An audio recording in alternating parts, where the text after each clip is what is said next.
Doctor ortho Ayurvedic oil और capsule, अब दर्द भी घुटने टेकेगा। राज्यपाल रमेन डेका की हर घर तिरंगा अपील। राज्यपाल बोले स्वतंत्रता दिवस पर सभी नागरिक तिरंगा फहराए। 3 चरणों में चलेगा तिरंगा और स्वच्छता अभियान।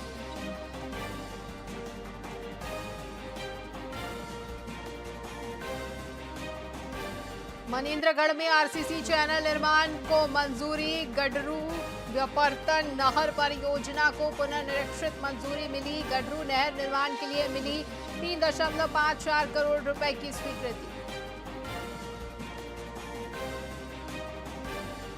छत्तीसगढ़ में बदली हाफ बिजली बिल योजना। अब सिर्फ 100 यूनिट तक ही छूट मिलेगी। पहले मिलती थी 200 यूनिट तक फ्री बिजली।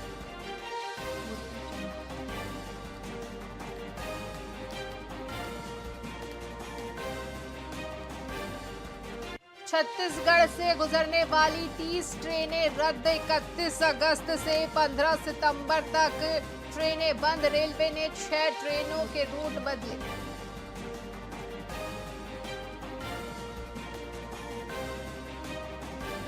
उत्तर छत्तीसगढ़ में 5 दिन तूफान का अलर्ट। रायपुर समेत 17 जिलों में तेज बारिश का खतरा। मौसम विभाग ने जारी किया हाई अलर्ट।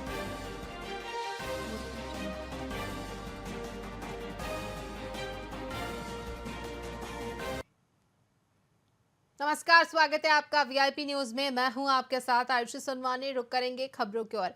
भिलाई के जयंती स्टेडियम में आयोजित 7 दिवसीय शिव महापुराण कथा का भव्य समापन मंगलवार को हुआ। कथावाचक पंडित प्रदीप मिश्रा की कथा सुनने के लिए बड़ी संख्या में लोग पहुंचे। आपको बता दें कि समापन अवसर पर मुख्यमंत्री विष्णुदेव साय ने भी कथा श्रवण कर जलाभिषेक किया और प्रदेशवासियों की सुख समृद्धि की कामना की। उन्होंने इस ऐतिहासिक आयोजन को अनुकरणीय बताते हुए आयोजकों और संत जनों का आभार जताया। सावन का पवित्र महीना चल रहा है। सबसे पहले तो मैं समस्त छत्तीसगढ़ वासियों को पवित्र सावन महीने की बहुत बहुत बधाई शुभकामनाएं देता हूं। और ये बड़ा सौभाग्य का विषय कि हमारे प्रदेश का जो इस्पात नगरी है भिलाई, यहाँ पर बोलबम समिति और उसके अध्यक्ष हैं श्री दया सिंह और उनकी पूरी टीम ने इस पवित्र सावन महीने में श्री शिव महापुराण कथा का आयोजन किया, जिसमें पूरे प्रदेश से और बाहर से भी लाखों की संख्या में भाग लिए और 7 दिनों तक श्री शिव महापुराण की कथा का अविरल धारा यहाँ पर बही। और ये सौभाग्य है छत्तीसगढ़ के लिए। और हम कथावाचक पंडित प्रदीप मिश्रा जी का बहुत बहुत धन्यवाद करेंगे कि उन्होंने यहाँ पर आकर 7 दिनों तक शिव पुराण अपने श्रीमुख से कही और पूरे देश और विदेश में घूम घूम कर श्री शिव पुराण महाकथा अपने श्रीमुख से सुनाकर श्री सत्य सनातन धर्म को मजबूत करने का काम कर रहे हैं। आज देवादिदेव महादेव की पूजा अर्चना किए हैं और उनसे प्रार्थना किए हैं कि छत्तीसगढ़ में उनका हमेशा आशीर्वाद बना रहे, छत्तीसगढ़ में खुशहाली हो। सावन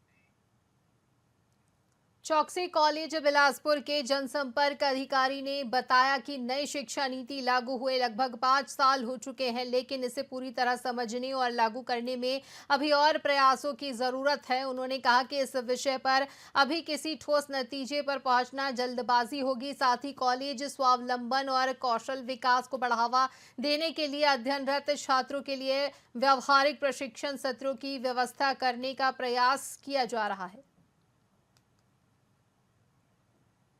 देखिए, सबसे पहली चीज़ तो जब भी बच्चे फर्स्ट ईयर में एडमिशन लेने आते हैं, उनके पेरेंट्स को हम एक ही चीज़ बोलते हैं कि आपको बच्चे को कॉलेज डेली भेजना है।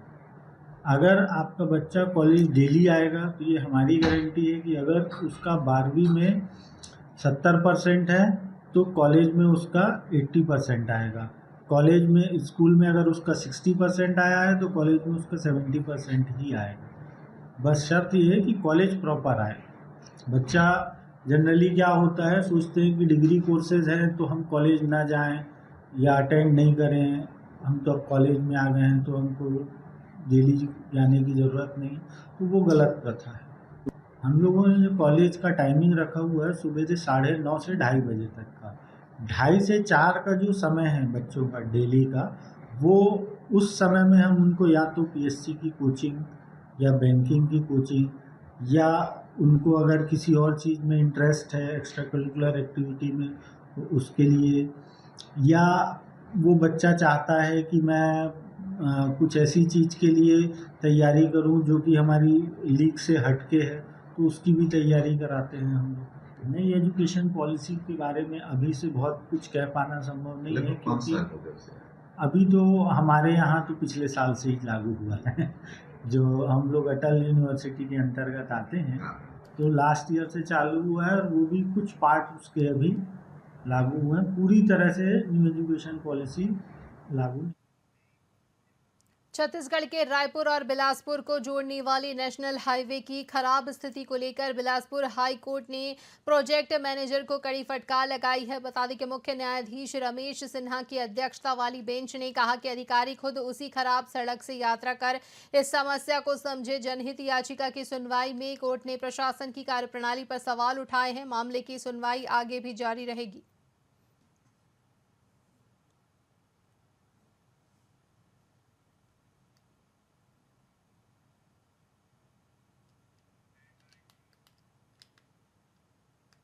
छत्तीसगढ़ हाईकोर्ट के सामने और राजेंद्र नगर क्षेत्र में सड़कों पर मवेशियों को आवारा छोड़ने की समस्या लगातार बढ़ती जा रही है। इसको देखते हुए नगर निगम और नगरपालिका परिषद ने सख्त रुख अपनाते हुए मवेशियों को खुला छोड़ने वाले पशुपालकों के खिलाफ अलग अलग एफआईआर दर्ज कराई है। नगर निगम कमिश्नर अमित कुमार ने पशुपालकों से अपील की है कि वे अपने गोधन को सड़कों पर न छोड़े, उन्हें अपने घर या निर्धारित स्थान पर रखकर चारा पानी की उचित व्यवस्था सुनिश्चित करे। प्रशासन का ये कदम आम जनता की सुरक्षा और शहर की स्वच्छता व्यवस्था बनाए रखने की दिशा में उठाया गया है।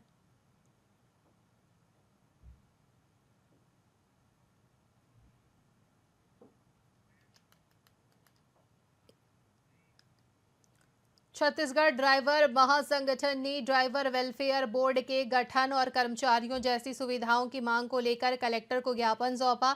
आपको बता दें कि संगठन ने हाल ही में जगदलपुर में एक ड्राइवर के साथ हुए अभद्र व्यवहार का हवाला देते हुए सुरक्षा की मांग की है। साथ ही ड्राइवरों का कहना है कि यदि मांगे नहीं मानी गई तो 25 अक्टूबर से 5 नवंबर तक हड़ताल की जाएगी, जिससे परिवहन और आवश्यक सेवाएं प्रभावित हो सकती हैं। हम लोग साथी समाज किसी को मदद नहीं करते क्या? किसी हमारे बिना सब चल जाएगा? दुनिया चला लेंगे तो ठीक है, चलाइए, फिर कोई साथी समाज गाड़ी मत चलाए ना भाई। जैसे कर भाई आजकल 500 रुपये देते हैं ना उसमें पेंटिंग में, उसी में जाएंगे। क्यों गाड़ी चलाएंगे? क्यों इतना रिस्क लेके गाड़ी चलाएंगे? क्यों आपका जनहित को करेंगे? लेकिन अगर आपको हम समझोगे तो हम आपका साथ देकर चलेंगे महोदय। हमारे लिए भी समझो, हम भी परिवार वाले हैं, हमारे भी परिवार है, हमारे भी पीछे ही परिवार छोड़ के जाते हैं। तो अगर लगता है कि सारथी समाज सबका हित करता है तो हमारे लिए भी आप एक आयोग बनाइए जिसका हमको सभी साथी भाई को सहयोग मिले। जी बिल्कुल, कलेक्टर महोदय जी के पास हमने 21 अक्टूबर 2024 को आवेदन दिए थे दुर्ग जिला में और पूरे प्रदेश में। दूसरी बार हमने 19 मार्च को रखा, पैदल मार्च करके माना तूता गए।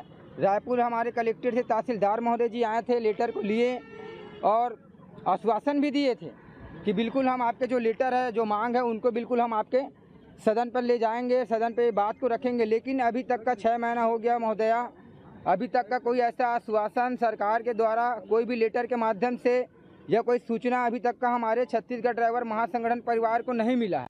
क्या यही से अच्छा हम लोग साथी समाज किसी को मदद नहीं करते क्या? किसी हमारे बिना सब चल जाएगा दुनिया? इसी के साथ खबरों में फिलहाल इतना ही। बने रहिए वीआईपी न्यूज़ के साथ। मुझे दीजिए इजाजत। नमस्कार।